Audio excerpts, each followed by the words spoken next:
mərhələlərdə müalicə edə bilirsənsə, edirsən. 3-cü, 4-cü mərhələdə artıq o bədənə çox geniş yayılır və çox çətin müalicəyə tabe olur. İlkin mərhələlərdə də diaqnozu qoymaq o qədər də asan deyil, ancaq müxtəlif vasitələr vasitəsilə diaqnostik üsullarla diaqnoz qoyulur.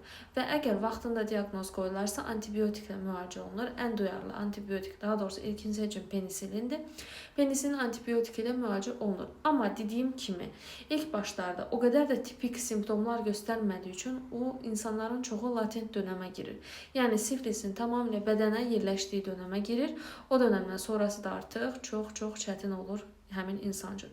Buna görə də cinsi yolla bulaşan digər xəstəliklər kimi bu xəstəlik də tam bir baş bəlasıdır. Vaxtında aşkar olunmazsa İnsanlarda çox pis ağır fəsadlara səbəb olur. Ancaq digər xəstəliklərdə olduğu kimi qoruyucu vasitələrdən də istifadə etmək bu xəstəliyin qarşısının alınmasında böyük rol oynayır.